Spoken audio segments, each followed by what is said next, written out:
दोस्तों, मेरे YouTube channel पर मैं आपका स्वागत करता हूँ। राष्ट्रपिता महात्मा गांधी जी की अमर कहानी भाग 24 खंड 2 में हम आगे जानेंगे। मैं दक्षिण अफ्रीका में ठहर गया। पिछले भाग में हमने जाना कि बापू का दक्षिण अफ्रीका से मुकदमा समाप्त होने के बाद भारत आना तय था और जहाज़ की टिकट भी हो गई थी। अब्दुल्ला शेठ ने एक भोज का आयोजन किया था।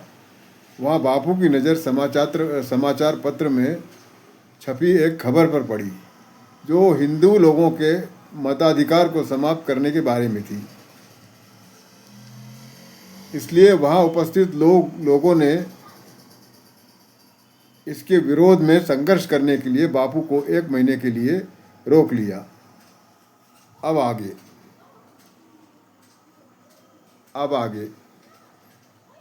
बापू लिखते हैं, सन 1893 में दक्षिण अफ्रीका में शेठ हाजी मोहम्मद दाजी दादा ये हिंदी समाज के प्रमुख व्यक्ति माने जाते थे।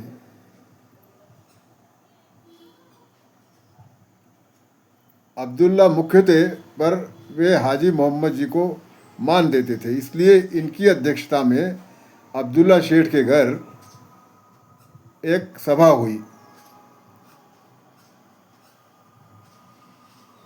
जहां फ्रेंचाइज बिल का विरोध करने का निर्णय हुआ। इस काम के लिए स्वयं सेवकों की नियुक्ति की गई। इसमें वहां जन्मे हिंदी लोग जो ईसाई हो गए थे उनको भी बुलाया गया, जिनमें डरबन कोर्ट के दुभाषे मिस्टर पॉल, मिशन स्कूल के हेडमास्टर मिस्टर सुभान गॉडफ्रे, व्यापारी और अन्य युवा वर्ग और गणमान्य व्यक्तियों को बुलाया गया। इस सभा में छोटे बड़े, अमीर गरीब, हिंदू मुसलमान, पारसी, ईसाई, गुजराती, मद्रासी, सिंधी सब आपसी भेदभाव को भूलकर शामिल हुए। फ्रेंचाइज बिल का विधिमंडल में दूसरा वाचन हो गया था और जो चर्चा हुई उसमें ऐसा निष्कर्ष आया था कि हिंदी लोगों के विरोध में इतना सख्त कानून होने पर भी उन्होंने कोई विरोध नहीं किया। इससे उनकी संवेदनशीलता मर चुकी है, ऐसा पता चलता है।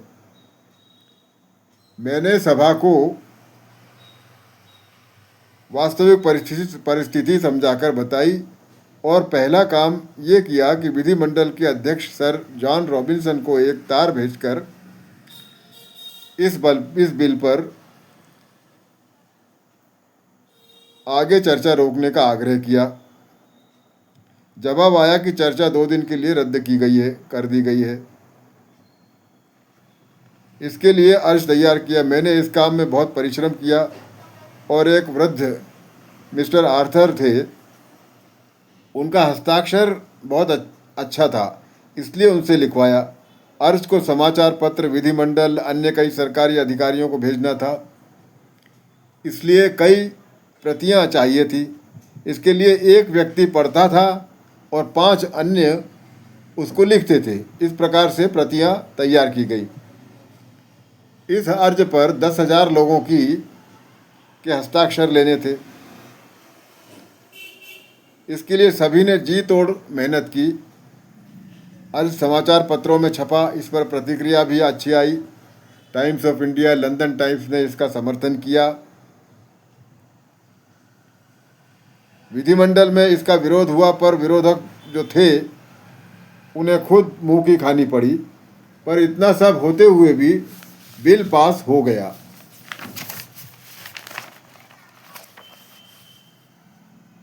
हमारे विरोध के बाद भी इंडियन फ्रेंचाइज बिल विधिमंडल में पास हो गया, पर इससे लोगों में सामाजिक चेतना और देश के लिए संघर्ष करने की भावना मजबूत हुई और आपसी एकता भी मजबूत हुई। सब परिस्थिति ऐसी थी कि लोग मुझे छोड़ नहीं रहे थे। अब परिस्थिति ऐसी थी कि लोग मुझे छोड़ नहीं रहे थे और दक्षिण अफ्रीका में ही रहने का आग्रह कर रहे थे। मैंने उन्हें अपनी निजी समस्याएं बताई और मेरा ऐसा मानना था कि यहाँ सार्वजनिक पैसे पर ना रहूं। साथ ही मुझे अलग घर बसाने की भी आवश्यकता लग रही थी, और घर अच्छी जगह हो और बैरिस्टर जैसे रहते थे वैसे मैं रहूं तो हिंदी समाज की प्रतिष्ठा बढ़ेगी।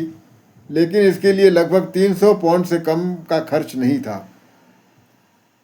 इतने पैसे का वकीली काम यदि मुझे मिला तो मैं यहाँ रह पाऊँगा, ऐसा मैंने लोगों को बताया।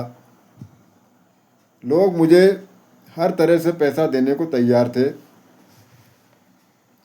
पर मेरा मन नहीं मानता था।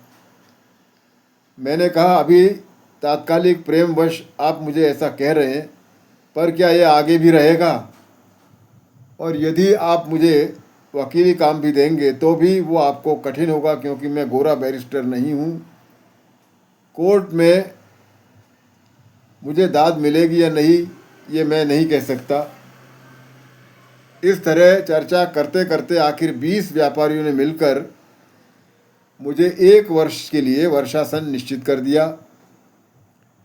इसके अलावा मेरी भारत वापसी पर अब्दुल्ला शेठ जो उपहार देने वाले थे, उसकी जगह उन्होंने मुझे ज़रूरी फर्नीचर खरीद कर दे दिया, और इस तरह मैं दक्षिण अफ्रीका में रह गया।